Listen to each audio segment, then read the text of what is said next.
วัสดีครับท่านผู้ฟังที่เคารพทุกท่านในสมัยเมื่อผมเป็นละอ่อนช่วงเดือนกุมภามีนาก็จะพากันไปแอวกลางตงไปกินบะตันขอที่กอกกลางตงกลางนาคนเฒ่าก็จะเตือนว่าระวังเน้อผีบ้าตาวอด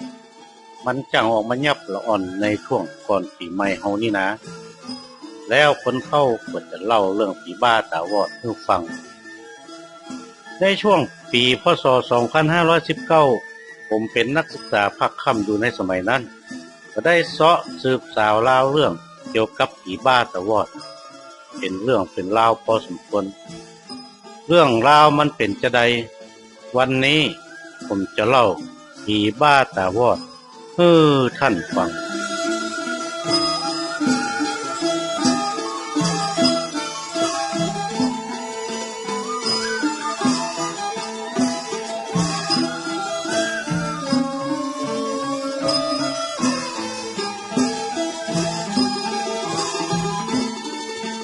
ผีบ้าตาวอดมันจะเอาผ้าตองกุ้มกระลุมหัวปาดมาถึงไหล่หน้าตาดำห้างสูงใหญ่จะมากัน2 หรือ 3 คนแอบซุ่มตำปลาแพะปลายต้งปลายนาไก่บ้านเจ้าบ้านถ้ามันป้าละอ่อนอยู่คนเดียวหรือห่างไก่จากหมู่จากฝูงมันก็จะป้ากันเข้ายับละอ่อนแล้วก็จะเอาปูนแดงยัดปากกันละอ่อนห้องยัดใส่กระสอบป่านและก็ปากันแบกหนีเข้าป่าไป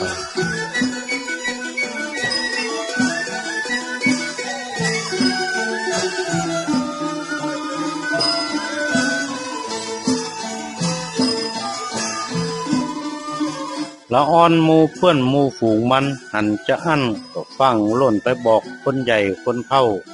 หมู่เขาก็ปากันมาถึงหมู่บ้านมาไล่เสาะหาโกบปะสอบถามละอ่อนหมู่ที่หันมันก็ว่าหน้าตามันดำมิกมีหันกล้าแก่นตามัก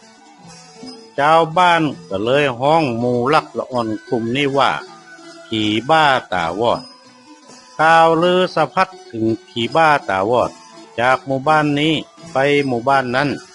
จากบ้านหั่นไปอำเภอนั้นก็แพร่กระจายกันไปเป็นที่หวาดกลัวยิ่งนัก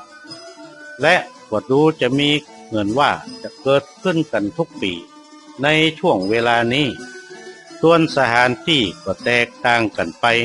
ทั่วลานนาของหมู่เฮานานนับหลาย10 ปีเหตุการณ์เหล่านี้เกิดในสมัยก่อนสงครามโลกครั้งที่2เมินมาแล้วว่า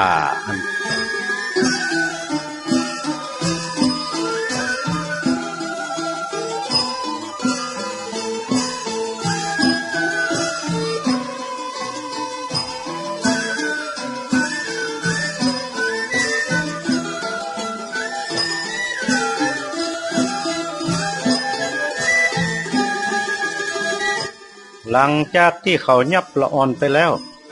เขาจะเอาขังไว้ในถ้ำกลางป่ากลางเขาแล้วก็เอาอาหารการกินเลี้ยงดูเป็นอย่างดีจนตุ้ยพีดีงามแล้วเขาก็จะสอนให้ห้องซออย่างม่วนอย่างงันละอ่อนจะได้รับการปฏิบัติอย่างดีจนกระทั่งถึงวันแรม11 ค่ำเดือน8เดือนเขาจะเอาละอ่อนไปอาบน้ำยังน้ำห้วยคัดถูขี้ไข่ด้วยใบหินข้างคากกับใยบวบแห้งจนผิวแดงละเลือแล้วก็โกนหัวทาขมิ้นจนเหลืองไปทั่วตัว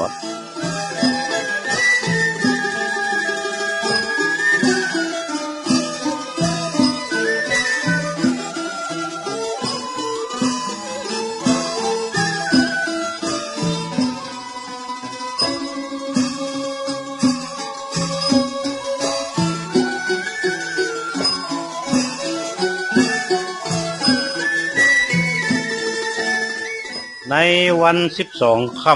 ำเดือน8เหนือในเจ้ามืดของวันนั้น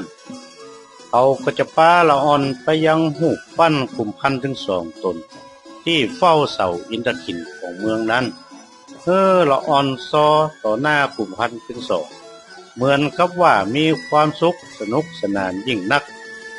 ส่วนแม่หมอเจ้าข้อทรงก็จะทำการลำดาบถวายขุมพันถึงสองพอถึงเวลาสักเบิดหนึ่งแม่หมอเจ้าข้อทรงก็จะหลอนมาตั้งหลังละอ่อนแล้วก็มีดฟันกลางหัวละอ่อนคนนั้นตายในที่หั่นโดยละอ่อนบัดตันได้หูตัวเป็นการพีกรรมให้ขุมพันถึงสองที่หั่น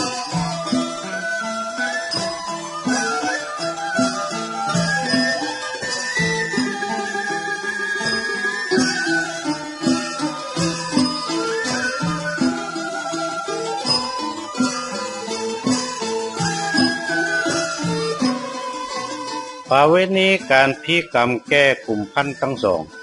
เป็นไปตามความเชื่อและที่มาของเสาอินทคินตามที่ผมเคยเล่าก่อนหน้านี้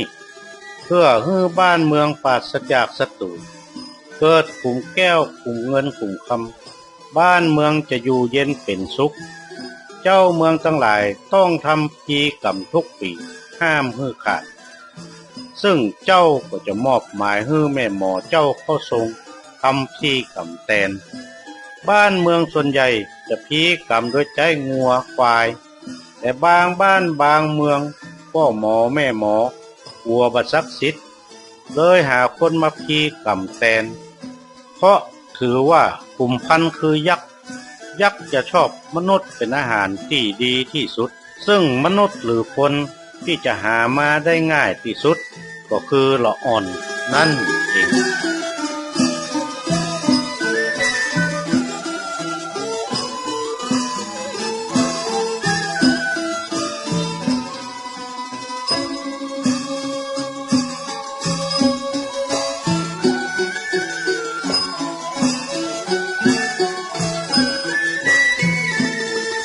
เมื่อแม่หมอเจ้าเข้าทรงรับงานมาจากเจ้าแม่หมอพ่อหมอก็ต้องการคนมาพีกรรมก็จ้างคนหมู่หนึ่งมีสัก2 หรือ 3 คนไปเสาะลักละอ่อนทั้งนอกทั้งฝ่างต่างบ้านต่างเมืองก่อนที่เขาจะลักยับละอ่อนเขาก็จะขูดเอามินหม้อนึ่งผสมกับน้ำมันหมูทาตาทาหน้าให้ดำแล้วก็เอาผ้าตองมาคลุ้มกระลุมกันคนจำหน้าได้คนกลุ่มนี้ชาวบ้านบ่ฮู้ว่าเป็นไผเลยฮ้องหมู่เขาว่าผีบ้าตาวอดว่าอัน